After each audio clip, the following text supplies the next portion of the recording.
Amare punjal kabega. Ela bokka. Maammaa egaa madeera jechan qabu. Sagantaa kana baay'eetti gammanneerra waggaa waggaan itti nuuf deebi'uun jedha. Yaad. Sanuma sanni jedhetti fufeeranis. Ofii kooti waan itti dabaluun qabu. Luba. Sagantaan kun sagantaa addaati. Waaqayyo waan haaraa godhee itti nuuf fuula duratti hundumti keenya irratti hirman. Eebbifame. Obboleessa koo fufa. Laphee makonna ciise. Waan jedhamu qabu. Haleluuyaa. Laphee ciise namni waaqayyo. Eebbifame. Luba. Sagantaan kun baay'ee bareedaa isaati. Guyyaan kun guyyaa waaqayyoo itti nu jalqabeedha. Boqonnaa haaraadha.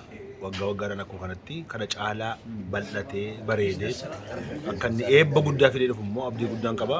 Waggaa dhufu akkuma kanatti ol argina jechuudha. Obboleettii koo meetii. Baay'ee gammanneerraa waggaa waggaan nu haa ga'u waggaa dhufuuf immoo sagantaa nu qaba. Eebbifame. Obboleessa koo damara. Sagantaan kun baay'ee sagantaa bareedaadha. Eebbifamaa jirra. Eebbifamaa akkasumaan itti nu fufuuf. Obboleessa koo osfoo.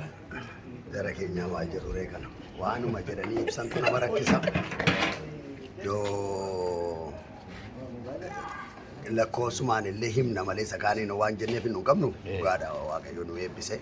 Tokkomma kudhanii keessaa meeqa laattu lakkoofsa? 10 irrayyuu hin darba. 11 faan kenne. 11 faa 22 faan kenna. Waaqayyo foonittis hafuurattis nu eebbise. Isa kaleessaa immoo dhiisaa jedhe. Isa kaleessaa dhiisa gara fuulduraatti immoo tarkaanfadhaa jedhe. Kana caalaa maal barbaanna reefu keenya. Waaqayyo jaalala kana immoo itti nuuf hafuuchiisu. Isa bara gariin isa bara chaaluunis immoo nu haa ga'u. Ameen. Galatooma warri kana qopheessitanis. Dabala. Sagantaa kana sa'aatii afurii dhufne sa'aatii 8 nu ta'a. Kana caalaa jechuun jiru. Baay'ee gammanneerra warri qopheessan warri sagantaa bareedaa akkasii haala qindaawaa kanaan haala bareedaa kan nu qopheessan baay'ee galatooma dhaabbata jabaa akkasii dhaabbannee irratti wal arguu keenyaaf baay'eetti gammanna jabaadhaa waggaa waggaa isaa gaditti illee yoo ta'e irratti argamne wajjin gammanne wajjin jireenya keenya galatooma baay'ee eebbifama. Eebbifame. Obboleettii koo juusi. Waa'ee sagantaa kana gooftaas fidee gidduu qophi godhee maaltu itti dhaga'ame waan mee jecha gabaabaan ibsa sagantaa kana. Haa ta'u waaqayyoo dachaa isinaa eebbisu akkuma silaa jedhe koreen kuni hojii hin dagatamne hojii seena qabeessa hojjettanii waaqayyo isinaa eebbisu kun dhalootaa dhalootatti akka inni darbu abdii guddaan qabaa waaqayyo isinaa eebbisu gammanneerraa boqonneerraa ulfaadhaa fayyaa ta'aan jedha. Ulfaadhaa sinillee. Yaabbota miraat maalleetti. Waanuma jedhe ibsuun dhabaa baay'ee guddaa nama gammachiisa. Finfinneedhaa baatanii dhuftaniitu irratti hirmaatta waan kana irratti yaaddan ka'e maal jettu ree waan hin jedhu waan baay'eedha. Garuu kun darbii dhalootatti akka inni darbuuf qabeenya guddaa ijoollee keenya nus kan nyaannee dabarru ijoollee keenyaafis kan laannu qabeenya guddaa tokko lafa kaawwannan jedha waggaa waggaanis akka itti fufu beekamaadha. Kanaaf abdii guddaan qabaa barri keessan jireenyi keessan haa eebbifamu warri sagantaa kana jalqabaa qabdanii amma xumuraatti hojjettan waaqayyo isin haa eebbisu jedhan. Ameen eebbifamaa. Obboleessa koo dadoo dabareessi ga'e maal jettu waa'ee sagantaa kanaa? Gammachuu akkasii argeen beeku waaqayyo isin eebbisu jiraadha. Ittuma fufna jedhanii abdadha. Eebbifamaa. Eebbifama. Obboleessa koo Bariisoo. Kitaaba Faarsaa Daawwitii irraa 133 irraa obboloonni bakka tokkotti walitti qabamu isaanii waaqayyo eebba jireenyaas achirratti akka abboome dubbata. Tokkummaan kun maqaa waaqayyootiin walitti qabamee eebba jira, jireenya jira, tokkummaa dhugaa, jeebantittii jaalalaan masakamtee jira. Jecha hin qabnu kanaaf bara baraan itti nu haa fufuuti jaalalaaf eebbaa jireenya argine ittuma nu haa fufuu jenna malee jecha hin qabnu. Eebbifama. Obboleessa koo Badhaasa. An kan jedhu waaqayyoo addatti nu baafatee hafuuraanis foonaanis waan nu eebbiseef booriif immoo akka itti fufnee hojjennuuf warra koree kanas dhaabbatee ijaareefis waaqayyo sinaa eebbisu jecha sabooriifis immoo sagantaa isaa itti nu qopheessaa jedhee yaada kennaadha. Guddaa eebbifame. Ashu maal jettanii waa'ee sagantaa kanaa? Ulfinni isaa hundumtuu kan waaqayyooti. Isa jalqabaati jalqaba keenyaa ta'uyyuu malee jalqaba hin fakkaatu. Waaqayyo tokkummaa ofiisaa wajjiniini walii keenya wajjinis immoo akka nuyi qabaannuu fi yeroo addaa nuuf kenna. Kanaaf Waaqayyo irraas dhageenyeerra walii keenya wajjin immoo tokkummaa addaa qabaanneerra kun immoo itti fufaa yaada Waaqayyooti waan ta'eef wanti isa dhaabu tokko illee jiru. Waaqayyo immoo hunduma kana namoota sitti argaman haa eebbisuun jedha. Eebbifama. Obbo Bayyaa. Haa ta'u gaa maqaa Waaqayyoo ulfaatu akkuma obboleessi koo jedhe hafuuraanis fooniinis nyaannee quufneerra. Wanti kun egaa kan nuyi dagachuun nurra hin jiru ulfina isaa Waaqayyoo fudhatee Waaqayyoo gaditti immoo koreen kana qindeessee halkanii guyyaa hojjetee yeroo isaa hundumaa itti fudhatee akkaataa kanatti yeroo akkasii akka dabarsinu warri godhanii mana isaanii jireenya isaanii bultii isaanii Waaqayyoo isaan eebbisu. Nummoo obbolooti kuni walirratti ilaaluu miti jiru nu laatamu assignmentii nu laatamu wal harkaa fuunee wal gargaarree kana caalaatti gara fuulduraatti bareechinee akka itti fufsiifnu abdii guddaan qabaa ulfaadha. Eebbifamaa. Luba Dassaaleny maal jettu waa'ee sagantaa kanaa maaltu isinitti dhaga'amee mee yaada keessan gabaabsaa nuu kennaa.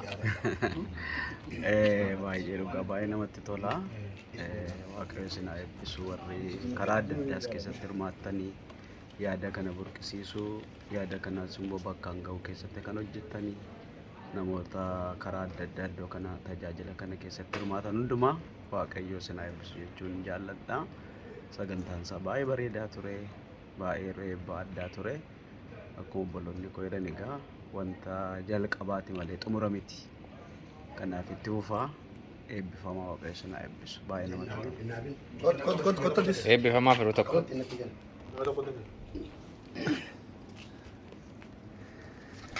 Obbo Roobsaa Maku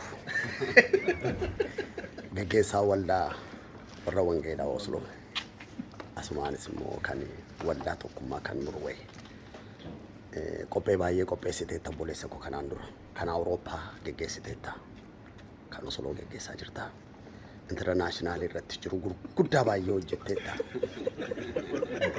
Qophee kanaan dura ta'e keessaa qophee nama iddoo kanatti ta'e maaltu adda godha jettee yaadda obboleessa koo? Guddaa galatoomaa dhugaa dubbachuudhaa fi qophii sagantaa baay'ee keessatti hirmaanneerra.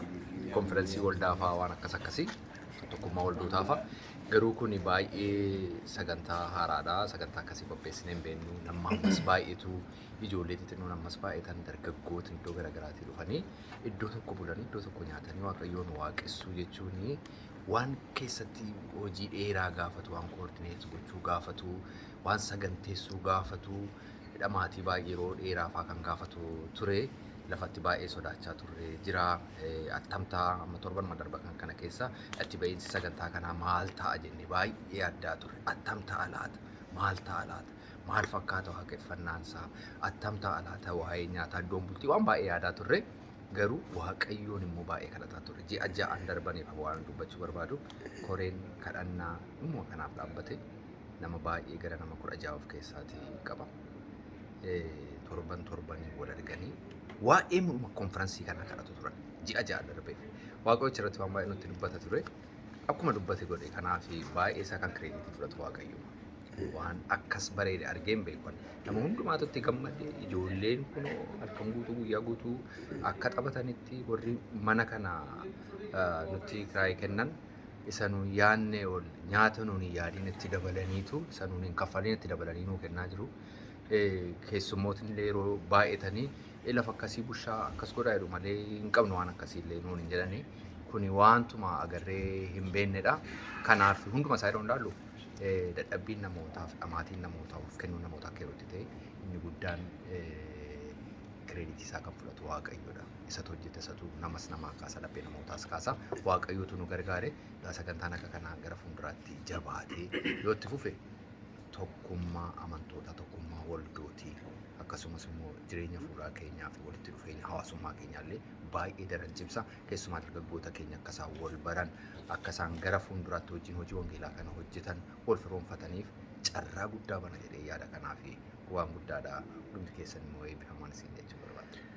Hundumti keessan gaa akkamittiin sinaa eebbisu obboleessi kun bara kana karaa isaa Waaqayyo waan gurguddaa gochaa jira. Waan dhugaadhannaa ta'e saba kanaaf eebba guddaa godhee waaqayyo nuu kenneera obboleessa kana. Suma maali egaa dhugaa olii ba'uu namuma mitiire. Har'aa borees immoo ol arganii immoo carraa kan argataniis immoo waa naman gaafatan. Obbo Makoo adeemsa kana keessatti wanti baay'ee si yaaddesse. Kan attamiin godha laata jettee garuu utuu hin ta'in hafe wanta jettu qabda. Achumaan immoo wantatti baay'eetti gammadde adeemsa kana keessatti waan baay'ee si gammachiise immoo maaltu jira? Wanta baay'eetti yaaddee kanumatti bajeta. Bajetaa maayinni sagantaa kanaa qopheessuun baay'ee horii gaafata. Garuu gara horii isaatii yaadne jalqaba gatii sagantaa akkasii jiraachuu isaatti feenu waldootiin gara biraan yeroo qopheeffatan agarreerra. Waggootii baay'ee fuuldura irratti hirmaannee agarreerra hin dhageenya waldaan keenya satuu qabaate waldootiin keenya kan jedhu yaadne yeroo hundumaa. Garuu dudduuba isaa bajeteen mamiitu saba gaafataa wanni mamii gaafatu horii mamii gaafatan jedhu baay'eetti yaadne jalqaba. Amantiidhumaan jalqaba. Teellaa garuu yeroo yaadaa dhufnu okay achi baanee waaqeffanna taanaan mee adda ta'u maaliif baandiin ta'u maaliif warri meeshaa taphatan kiiboordii tokkorraa meeshaa garagaraan ta'u maaliif tajaajilaan biyyaan dhufu jennee yaadaa yeroo deemnu okay jennee deemneetu yeroo horii isaa yaadnu garuu horii dheeraa ta'e. Waan namatti tolu tokko garuu waan waaqayyo baroota keessatti nu barsiise hojii waldaa kiristaanaa karaa garaagaraa hojjenna. Horiidhaan jalqabatu hin ta'in yaadaan mul'ataan jalqaba. Waaqayyo meetiinis warqeenis kan kootiidha. Mul'ata sana eegasii kenne horii sunuma kenna waaqayyoon kanatti nama bakka kana nu barsiise waaqayyo. So kana kan hin baay'ee sodaachaa ture tarii horii onni taanaa laata jedhee waan nama dinqu garuu waaqayyo meetiinis warqeenis kan isaa akka ta'e nutti agarsiise kanarratti akkuma salphaatti jechuudha. Wantoota baay'ee immoo karaa nuun hin yaadiin hin ta'u wanta nuun jennee baay'ee waaqayyo ofii isaatii sisirreessee iddootti galcheetu wal nuu qixxeesse egaa wanti baay'een sodaadhisuma kana wanta baay'eetti gammadees immoo isuma kana qaba. Galatoome amma namoota gaggaafachaa turte namoonni wanti kun itti fufuu qabaa waggaa waggaadhaan inni kaan immoo yoo danda'ame ji'a ja'a illee ta'uu turre jira jedha. Ati sagantaa kana yeeddanne sadarkaa kana yeeddanne ga'e karoorri kee gara fuulduraadha. Gara fuulduraatti maaltu ta'a? Maal immoo gochuuf jenna jette isa kaleessaa dhiisaa jedhanii gara fuulduraatti tarkaanfadhaasa jedhamu sana karoorri waggaa 2 waggaa 3 waggaa 4 fuula keenya dura jiru kun akkaataa ilaaltutti maal fakkaata? Jabina akka namootaaf ta'uuf namoonni akka amlee godhataniifis jedheetani. Tokkummaan waldootii Oromoo warra Hongeelaa Norway maal cimsee jaarsi kun gaazexeessaa wanni jimala. Karoorri mul'atu tokkummaa waldootii Oromoo warra Hongeelaa Norway waldootii kana waldootii biyya Norway afaan Oromoo biyya Norway keessa jiran akka walitti dhufan akka tokkummaa qabaatan amantootni akka wal baran akka hojii Hongeelaa walii wajjin hojjetan walitti siqan gochuudha. Hunda caalaa immoo dargaggoota irratti baay'isee hojjeta. Sababiin isaa waldaa kam keessayyuu miseensi walakkaa ol yookaan immoo harki guddeessi dargaggoota. Sagantaa har'aa kanaa kan hirmaate gidduu kana nama 130 faayyuu ta'aa jira. Isa keessaatii 130 faa kan ta'u 120 faa kan ta'u dargaggoota. Kanaaf dargaggoota irratti hojjechuu akkuma amma gochaa jirru waggaa waggaatti immoo sagantaa wal fakkaataa kana moor bal'isanii moor jabeessanii hojjechuu mataa mul'atu tokkummaa waldootii Oromoo Hongeelaa Norway kana caalaa na gaafatteennaan namni narratti gatee sokkaa'eera. Wanni mana goote asuma irratti naa dhaabiiti. Tajaajila kee guddisuu waaqayyo si eebbisu. Eebbifame nama gooftaa.